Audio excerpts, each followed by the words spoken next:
Olá pessoal, mais uma aula de saúde mental e hoje vamos falar sobre o nosso cuidado, o cuidado com a nossa saúde mental. Então, como é a nossa profissão? Então, a enfermagem é a ciência do cuidado terapêutico e a gente está muito envolvido com os seres humanos.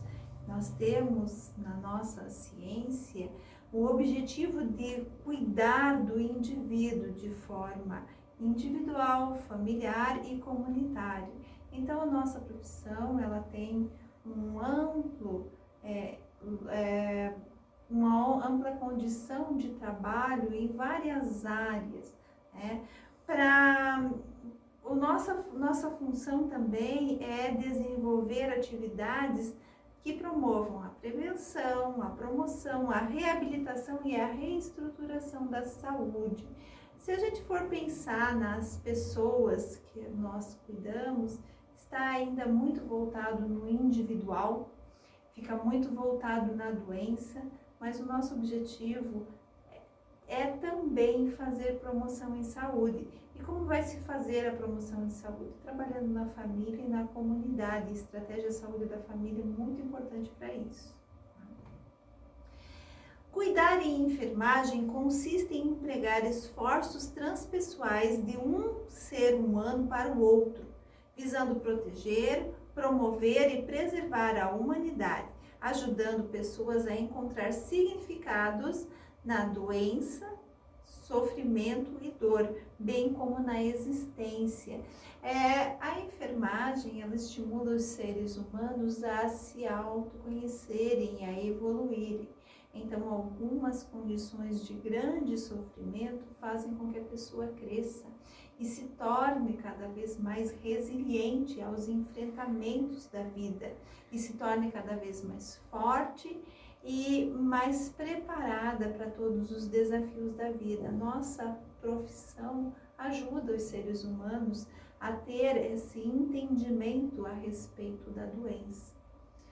Mas, como está muito voltado ainda ao individual e à doença em si, e não tão voltado à prevenção, nós podemos desenvolver uma síndrome que se chama a síndrome de Burnout. Essa síndrome ela é conceituada como resultante de um estresse crônico no local de trabalho e que não foi gerenciado com sucesso. Como atendemos muitas pessoas em grande sofrimento, a gente vai vivendo um estresse crônico, uma tensão muito grande, que acaba se tornando prejudicial se não tivermos qualidade de vida e se não aprendermos a gerenciar esse estresse crônico no trabalho. Então, essa síndrome é caracterizada como uma síndrome ocupacional que pode acarretar sinais e sintomas como sentimento de exaustão, esgotamento de energia, aumento do distanciamento mental do próprio trabalho ou sentimentos de negativismo, cinismo relacionados ao próprio trabalho e redução da eficácia profissional. Então, quando você perde a empatia, quando você não se coloca mais no local do outro, pode ser que seja por um estresse crônico que não é bem gerenciado e você acaba sofrendo uma condição de uma síndrome que causa até às vezes o abandono da profissão, porque é uma síndrome muito dolorosa. Então, se a gente for pensar na saúde mental, como que a gente avalia as condições que influenciam a nossa saúde mental? Então, existem 3 fatores, né? Então, os individuais, os interpessoais e os socioculturais. Então, o primeiro, os individuais, diz respeito à constituição biológica, autonomia e independência, autoestima, capacidade de crescimento, vitalidade, habilidade de ver sentido na vida, resiliência ou firmeza emocional, senso de pertencimento e orientação para a realidade. Então, na parte individual, eu tenho que ter a autonomia, a independência, a capacidade de crescer enquanto ser humano, ter resiliência, mesmo sofrendo, encontrando dificuldades, a gente cada vez fica mais forte, deve ter firmeza emocional para a condição de saúde mental estar adequada. Agora, na condição de... a segunda condição para se ter saúde mental, que são os interpessoais, como eu me relaciono com o outro, tá? Então, o segundo contempla a comunicação eficaz, a capacidade de ajudar os outros, a intimidade e o equilíbrio entre separação e união. Nos relacionamentos interpessoais é que a gente vai ver como está a nossa saúde mental. E o terceiro, que seriam os socioculturais, que aí já vem uma condição que é muito discutida, que seria a conceituação de saúde ampliada, que a gente vai ter, vai ser avaliado, vai ser entendido quando a gente pensa no senso de comunidade, os acessos a recursos adequados, né? Então, as políticas de promoção de saúde, elas falam muito disso, dos determinantes sociais de saúde, né?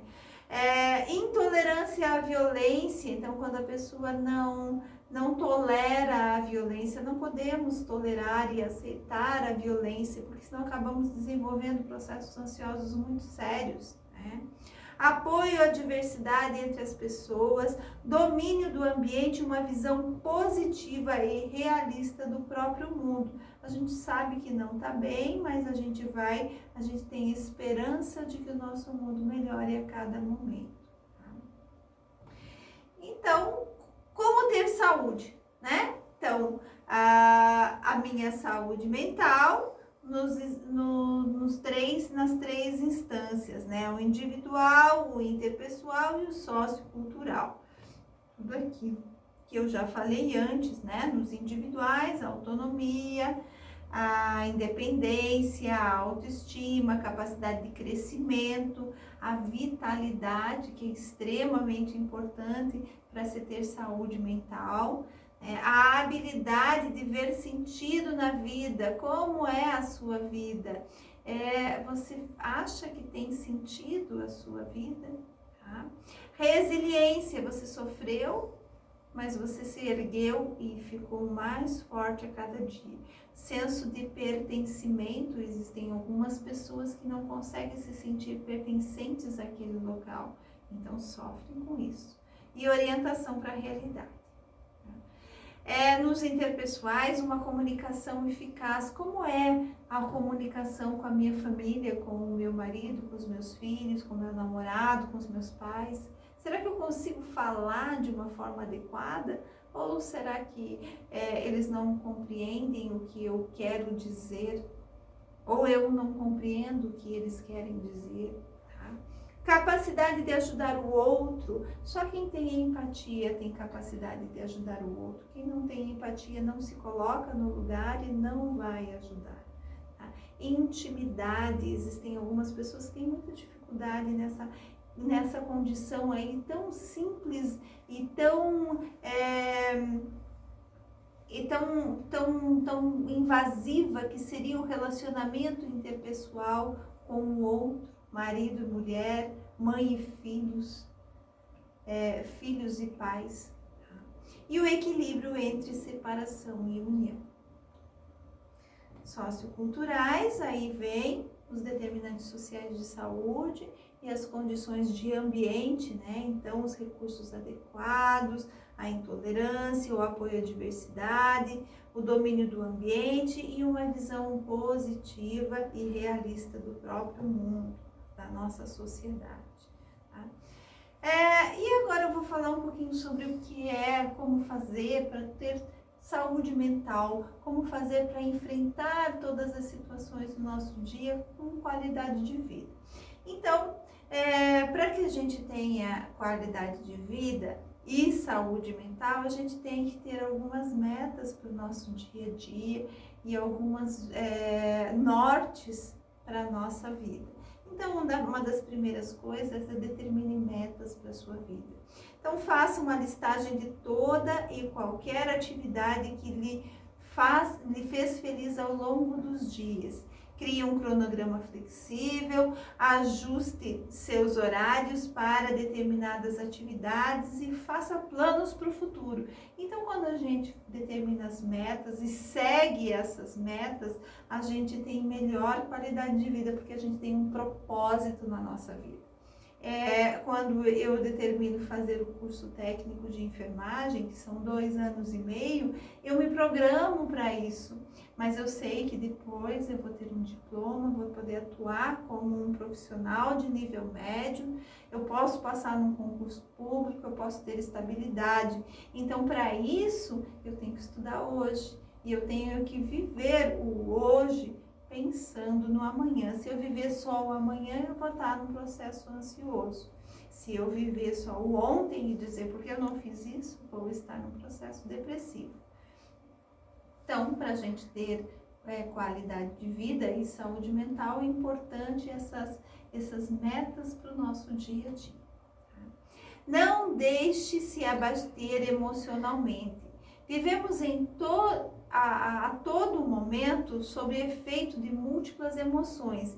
E nesse meio há emoções boas e também ruins. Elas influenciam o nosso comportamento e é por isso que devemos ser fortes emocionalmente. Sempre ter otimismo e sorriso. O sorriso otimista é o principal. Aprender a relevar pensamentos e pessoas negativas. Então, não se deixe contaminar por pessoas negativas e não seja negativo. Tenha uma visão positiva para o mundo. Isso ajuda a você ter qualidade de vida. É fundamental para você ter qualidade de vida. Se você ficar pensando só a questão negativa de todas as coisas, você não vive bem. Então, cultive bons pensamentos, rodeie-se de pessoas positivas e fique de bem com a vida. Tá? Aconteceu alguma coisa que não é tão boa, releve e enfrente todas as situações com otimismo para que você possa viver melhor. Aprecie as pequenas coisas, os pequenos detalhes. Ao decorrer do dia a dia, comece a reparar nas pequenas coisas, nos pequenos detalhes. Note como as mais simples nuvens se formem que foram minimamente construídas com a brisa leve dos ventos. Olhe como as coisas se encaixam perfeitamente, como tudo foi feito para ser útil. Passe um tempo fazendo essa atividade e você verá quantas coisas boas a vida tem a lhe oferecer. Então veja a natureza, observe como são as estações do ano, as frutas naturais para cada estação, né? Por que tem laranja no começo do inverno? Para aumentar a nossa imunidade através da vitamina C. Por que no verão tem tanta melancia? Para que a gente consiga um balanceamento hidroeletrolítico, não ficamos desidratados.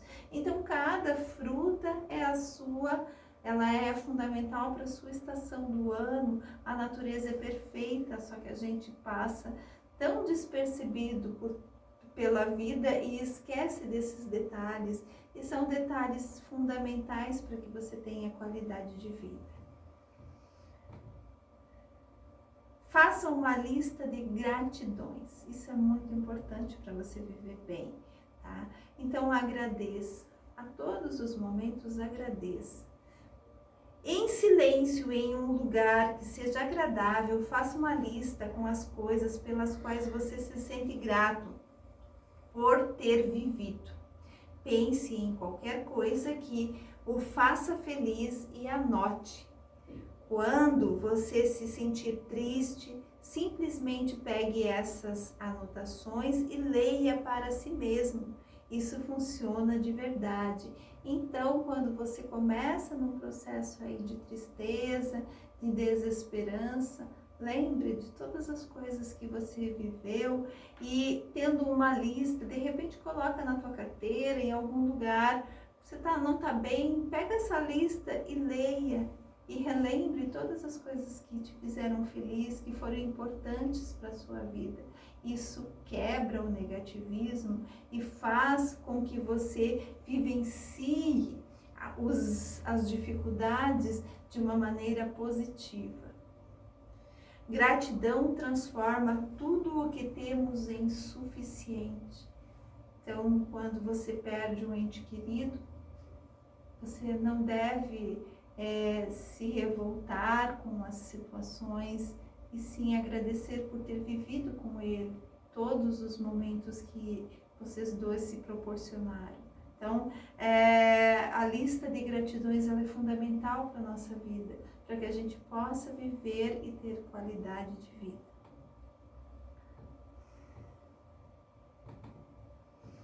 Viva a cada momento como único. Você já parou para pensar que cada momento vivido é único? Que embora possamos repetir as mesmas atividades perfeitamente, nada vai ser igual como da primeira vez. As circunstâncias, os detalhes perfazem os nossos momentos como únicos. Então aproveite-os intensamente e seja mais feliz. Então, se você viveu hoje, o aqui e agora, e percebeu esses detalhes tão simples, de uma maneira única, você vai viver no hoje, no presente, e vai ser mais feliz, porque está aproveitando realmente cada detalhe. Mesmo que você faça várias vezes a mesma coisa, vivencie como um momento único. Se você está trabalhando, vai fazer um banho de leito, você faz 10 banhos de leito trabalhando no hospital. Vivencia aquilo, aquele momento, com prazer, com alegria por poder cuidar do próximo. Tire um tempo para você, reflita sobre as suas atitudes e pense em coisas que o deixam feliz. Pode ser desde pequenos momentos até grandes aventuras pelo quais passamos e sentimos saudade e felicidade que aquele momento nos proporcionou. Então lembre das coisas boas, não cultive maus pensamentos e não lembre das tristezas e catástrofes. Nossa vida tem altos e baixos. Se a gente focar no lado bom e no lado feliz da nossa vida, nós teremos mais qualidade de vida. Exercite-se. Então aí a gente já sabe o quanto é importante movimentar a energia do nosso corpo. Então tire um tempo da sua rotina para se dedicar a atividades físicas. É importantíssimo para o seu corpo. Deixe o sedentarismo de lado e ao menos 2 vezes por semana tire um tempo para praticar algum esporte, caminhar ou correr. Você começará a se sentir melhor com esses pequenos hábitos e, consequentemente, ser mais feliz. A gente sabe que a atividade física libera muitas substâncias, muita endorfina no nosso organismo e causa uma sensação de bem-estar. Então, a atividade física é fundamental para os dias de hoje.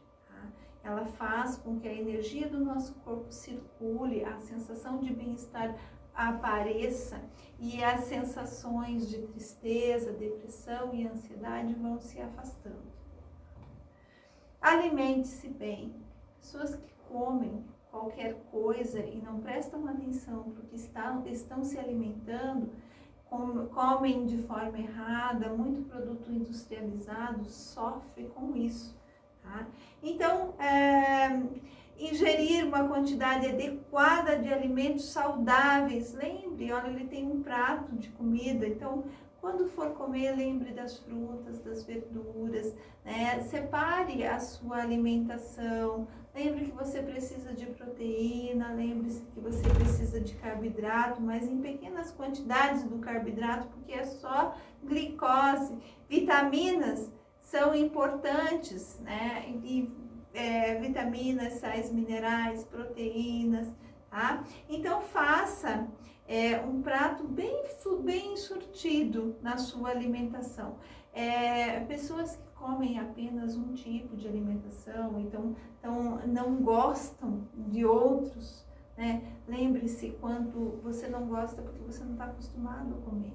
Quanto mais você se acostuma a comer coisas diferentes, mais você vai gostando destas coisas. A gente aprende a desenvolver um paladar mais diversificado, comendo tudo que você, coisas diferentes, coisas que você não está acostumado, vai se adaptando, tá? Lembre-se, você deve comer frutas nos intervalos das refeições, verduras, proteínas. Essas rotinas com certeza trarão uma qualidade de vida melhor, influenciando o nosso estado emocional. Quem come muito carboidrato, lembre-se que vai ter um pâncreas aí cansado, que pode desenvolver um diabetes. Cada situação assim séria, né? Produtos industrializados, muito agrotóxico, muito conservante. Então, não faz bem. Lembre-se, a alimentação ela é fundamental para que a gente tenha qualidade de vida. Então, procure alimentos mais caseiros, tá?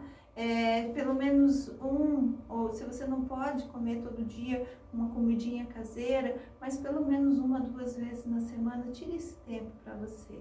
Não esqueça das frutas e das verduras, tá? Das proteínas, do leite, tá? Tome água, isso é importantíssimo, importantíssimo, né? Então, pessoas desidratadas têm menor volume de sangue que o normal, o que acaba atrapalhando o funcionamento cardíaco. A falta de água pode causar fraqueza, tontura, cefaleia e fadiga. A água regula a temperatura corporal, desintoxica o organismo. A absorção e o transporte de nutrientes são feitos pela água e deixa a pele mais bonita. Se a gente for ver uma pessoa que é desidratada, de repente tem dores de cabeça só porque está com pouco líquido no seu organismo. Então,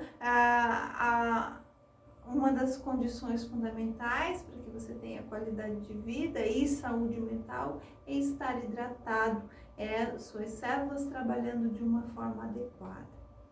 Durma bem, isso também é fundamental, tá?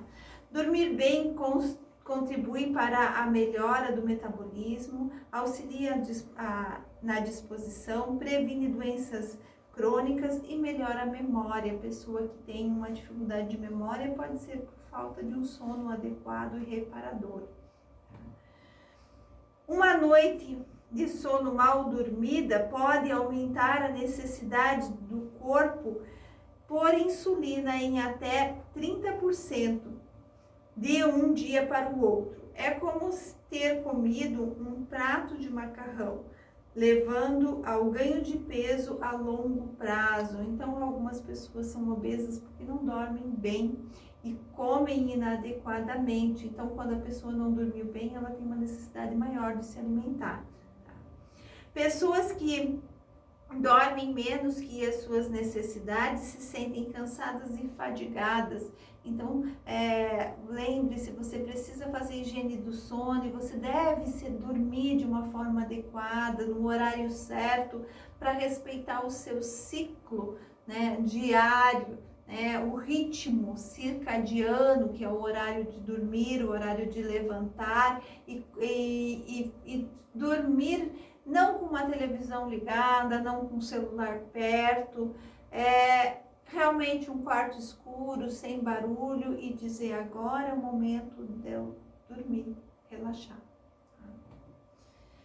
Visite a natureza, isso é importantíssimo também, né? Então ajude Visitar a natureza ajuda na saúde física, melhora a saúde mental, reduz o estresse e a hipertensão, ajuda nos nossos processos de cura, turbina a memória, traz concentração e aumenta a energia vital. Então, pelo menos de vez em quando, tire um tempo para apreciar a natureza, para fazer uma caminhada, respirar um ar puro, é fundamental também.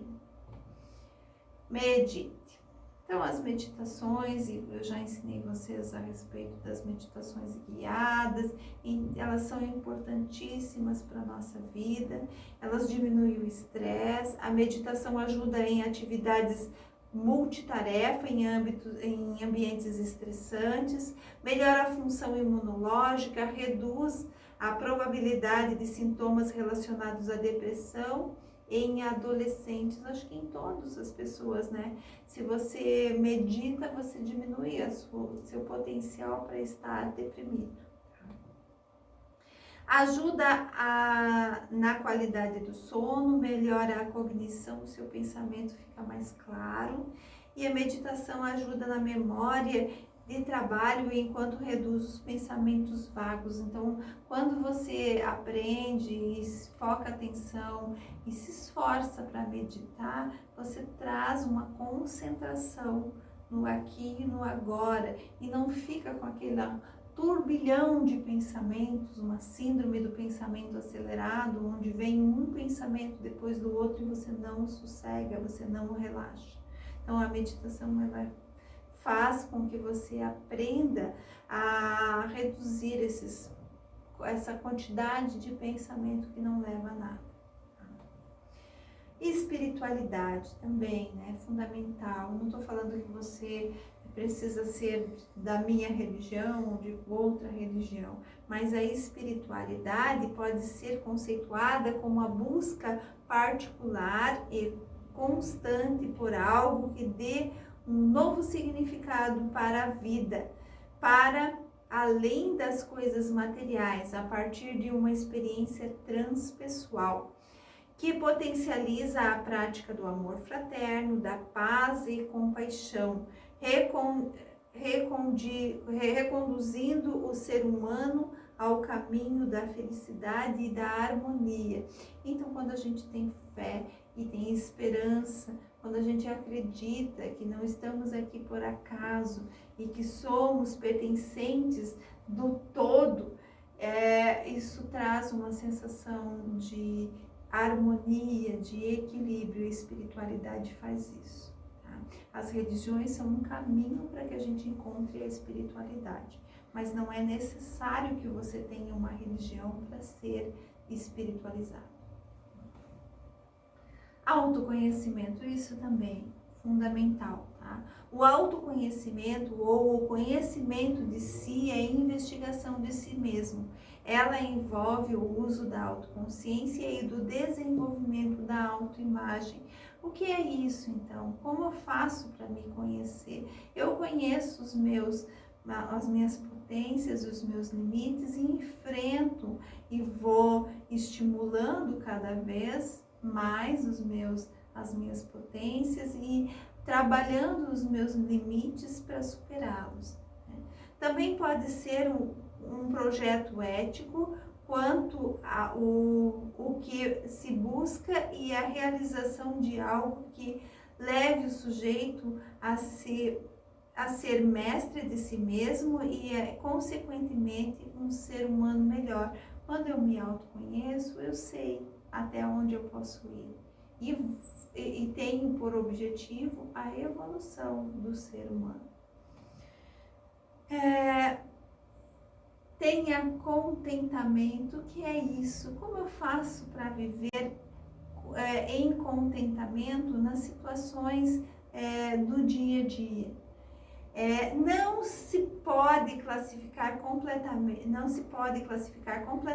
o contentamento, mas se sabe que pode se ligá-lo a uma experiência contemplada, a uma sensação de prazer, satisfação e alegria.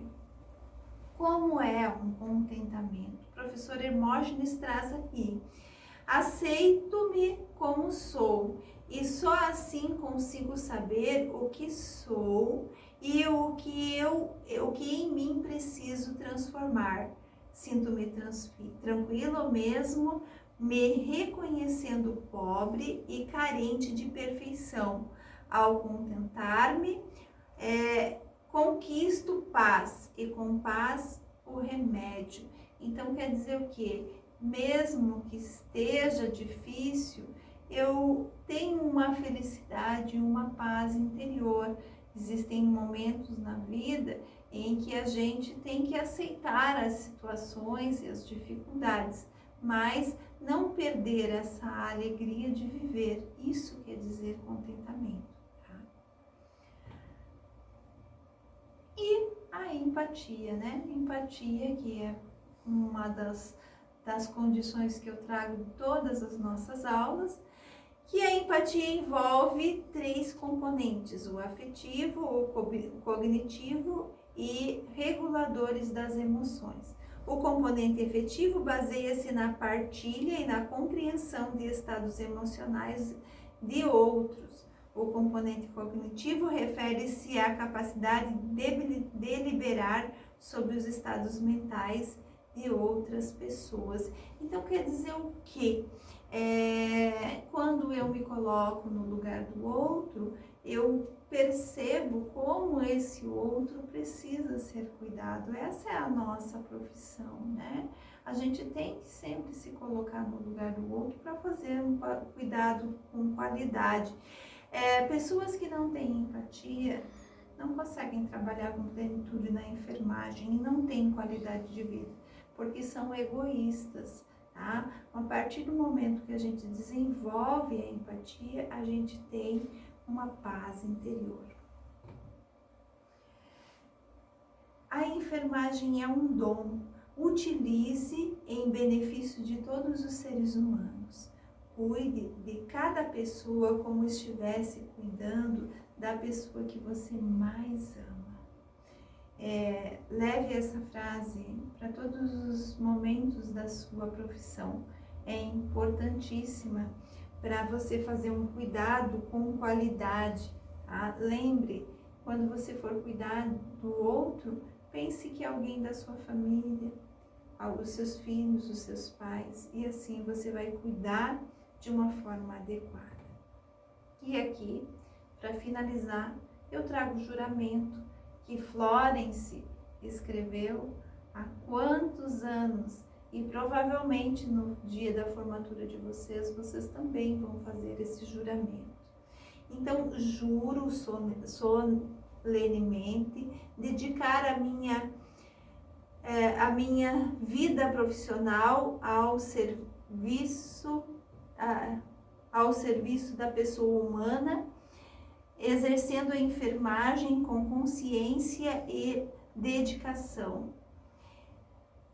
Esse juramento, ele fala muito bem como é o nosso papel, né? A gente não pode, a gente tem que ter ética, a gente tem que ter responsabilidade e lembrar que a ciência da enfermagem, ela é a ciência do cuidado terapêutico. Eu vou cuidar com um objetivo, né? Trazer qualidade, sensação de bem-estar, diminuir o sofrimento deste ser humano. Então, para isso, o nosso juramento, ela deve ser lembrado de vez em quando, para que a gente não caia na rotina e esqueça o objetivo maior, que é a nossa profissão, que é o nosso dom de cuidar do próximo. Que vocês tenham um sucesso na profissão, que essa profissão seja leve e ajude tanto na evolução de vocês, como no cuidado com o próximo. Parabéns por escolherem enfermagem e sucesso. Obrigada.